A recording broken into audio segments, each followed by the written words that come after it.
So at the end of March, during the first Square Enix Presents live stream, there was an announcement for not just a remaster of Life is Strange 1 and Before the Storm, but there was also the reveal of the third mainline entry in the series, which is developed by Deck 9 Games, who previously did Life is Strange Before the Storm. Back when the announcement happened, I did watch the trailer, but I wasn't really interested in the new game. The only thing I really cared about was the remaster announcement, which had me really excited because I've been thinking about replaying Life is Strange and Before the Storm for a while now, and just knowing that there is a remaster coming which will have updated visuals and animation using full facial motion capture, as well as updated and refined gameplay and puzzles in a new engine. That's got me excited, so I'm going to hold off playing those games again until the remasters comes out. But the remasters are going to be bundled with the Ultimate Edition of Life is Strange True Colors, although there is going to be a standalone release later on. That part had me hyped. I mean, just watching the trailer and hearing that music just filled me with nostalgia, so I'm pretty excited about that. But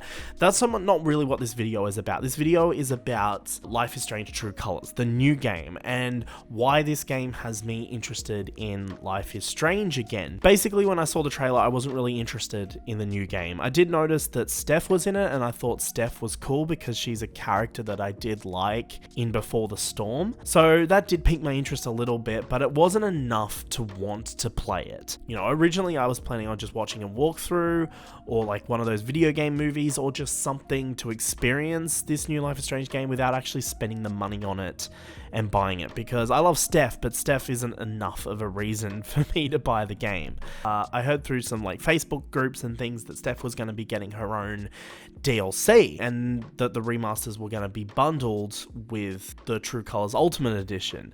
And I fell for that because I didn't want to wait to play the remaster, so I actually pre-ordered the True Colors Ultimate Edition solely so I can just play the remaster straight away, but also because I wanted to play the Steph DLC, because like I said, I like Steph as a character, so I want to just play something with her. That'd be fun. But over the last month or so, I've been the more I see and hear about this game, the more I'm being won over by it. Anyway, so the game is going to take place in a small town of Haven Springs, and we'll follow our new protagonist, Alex Chen, as she moves to the town to live with her brother. And basically what happens is, shortly after she moves there, her brother is killed in an accident, and she has to kind of solve the mystery of how she died, because there's kind of more going on than it just being a basic accident. There's a bit of a mystery going on there. But like with all Life is Strange protagonists, Alex does have powers. She has the psychic ability of empathy, which is basically just means that she can experience emotions of other characters. To be honest, we don't really know a hell of a lot about this power. We just know the power does affect her in some way. We know that like strong emotions actually pose a risk to her, but we also do know that her powers, she can manipulate other people's emotions using her powers. So it's going to be very interesting to see kind of how her powers play into this, and I want to get back into the powers in a minute. But yeah, so that's kind of what's going on in this game. And of course, we've got, like I said, Steph is a returning character from Life is Strange Before the Storm, and she's going to be alongside, oh God, who's the other character's name? Yeah, alongside with another character named Ryan. Alex is going to become friends with these people, and they can both be potentially romantic interests, which I'm definitely going to be romancing Steph, because I absolutely adore her character. I love what they're doing with her in this game, because in Before the Storm, she was a side character, and she was, you know, just this kind of like geeky character. She was really cool, but she wasn't a major player in the story. She was just kind of present throughout it, doing bits and pieces. But in this game, we learn a lot more about her. She moved to Seattle to study video game design, and found herself drawn into the world of music, which is interesting because obviously people have been wondering for years why she isn't present in Life is Strange 1, but apparently she can play the drums, and she formed a two-piece punk band with her then girlfriend Izzy, and they went on tour together, which is what led her to Haven Springs, where she now basically works at Rocky Mountain Record Traders as the store manager and also local radio DJ.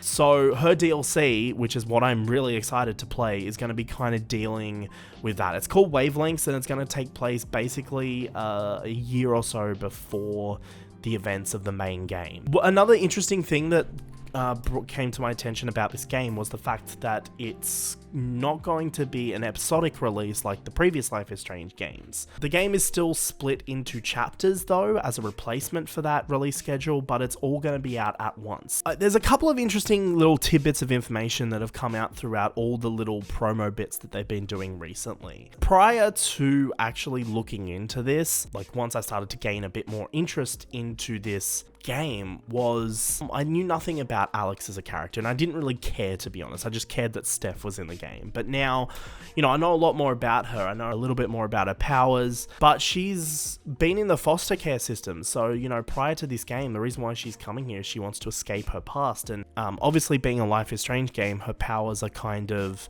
connected to her past, and she's trying to escape from it. The whole point of the game is she has to try and solve the mystery of what happened to her brother, and the only way she can do that is by embracing her powers and getting to the bottom of it. And I think that's a really cool premise. It's really classic Life is Strange. It's very similar to the first game. This is going to be the first Life is Strange game to use full performance motion capture, which is going to mean that this game is going to have superior animations and actor performances compared to the previous games. But the other thing is this game is an open world game, or at least there's an open world hub area, which is Haven Springs. You're actually able to freely explore Haven Springs, as opposed to just going scene to scene like the previous games. To kind of understand why outside of those first two games, I don't really give a shit about Life is Strange 2.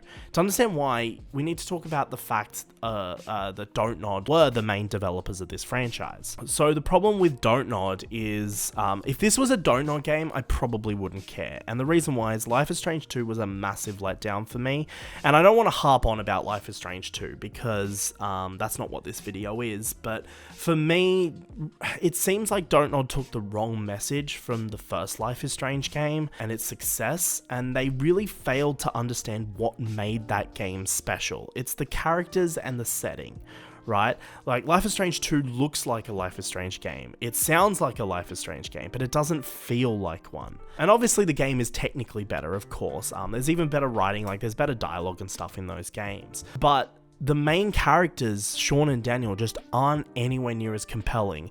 And Daniel's power is just telekinesis, which is just a boring fucking power anyway. At least with Life is Strange 1, you have that time rewind ability, and the power of empathy that they're calling it for Life is Strange True Colors is interesting because it's more of a subtle power, and we don't really know much about it yet. So that's more interesting than just telekinesis. Now, that's my problem with Life is Strange 2. That's my beef with Life is Strange 2. I couldn't get past the first two episodes because it was just boring as fuck, and I didn't really care about the characters. And the big issue is it's missing a part of the core Life is Strange identity, which is the setting.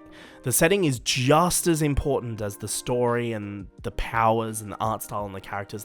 And the thing is, and this is what people don't seem to understand, is Life is Strange was never about the powers. It was always about a community of characters in a small town that's filled with mystery and secrets. And yeah, Life is Strange 2, because it doesn't have that setting, Arcadia Bay has character, right? It's a character in of itself. But because Life is Strange 2 doesn't have that setting, it doesn't have that Life is Strange feel. And that's what I'm loving so far about what I've seen of Haven Springs. Haven Springs, just looking at the trailers, it looks like it's a location filled with so much character.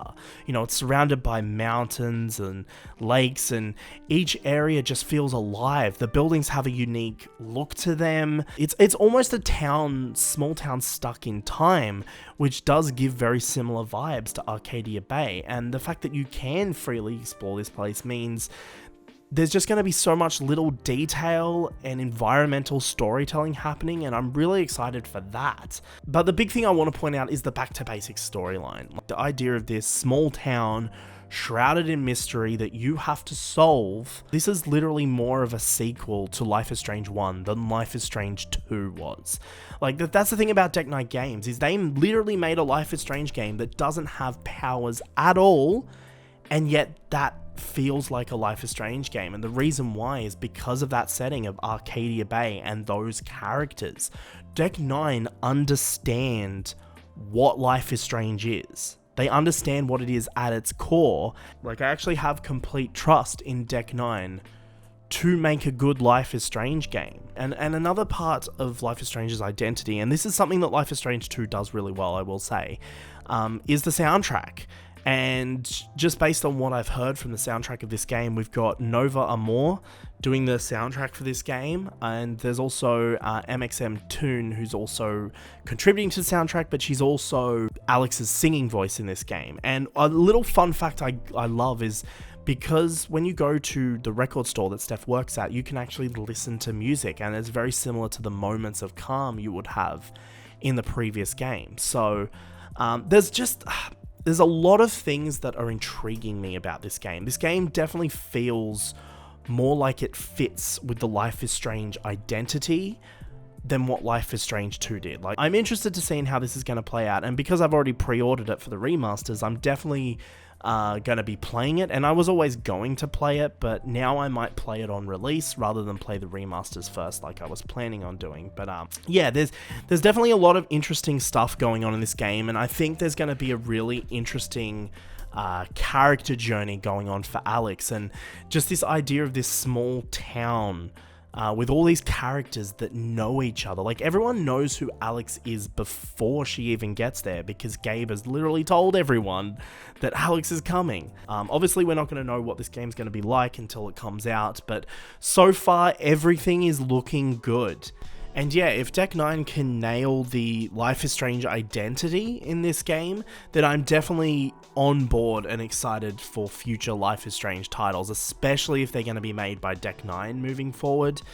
So it'll be interesting to see how it all plays out. That'll do for this video. I've tried out a new format for this video. I got fucking sick of writing scripts and shit, so I've decided for these short form videos I'm just gonna adopt a more podcast style format. The reason why I decided to make this video talking about Life is Strange was really just more to just test the format out a little bit and see how it goes. But if you guys did enjoy this video, then make sure you leave a like, subscribe to the channel for more content on video games. I also have a podcast called the Turning Point Podcast as well. The links are in the description below if you want to go listen to that. We got plenty of episodes. Recently just did an episode on Star Wars Day, actually, talking about Star Wars video games and also revisiting Solo, so that was a fun time. And I'm also going to be getting back into streaming as well. From now on, I'm going to be streaming on the main channel, but what I'm going to be doing is Rebelcroft Live, which you can find in the links in the description below, as well as on the feature channel part of my channel page.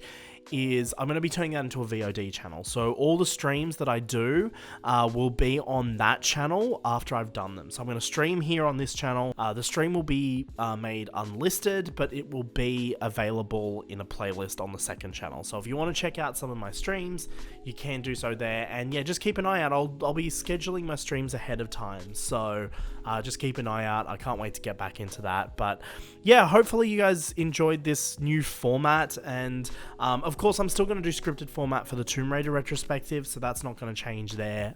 You'll still get that kind of thing. Like for the bigger projects or things that I feel like I need to script to really get my thoughts right, I'll do a script for. But for this kind of thing, just a short form, 10-15 minute long type videos, I think I'll just do this podcast style format, and we can refine it over time. But yeah, that brings us to the end of the video, so thank you guys so much for watching, and I'll see you guys in the next video. Bye for now.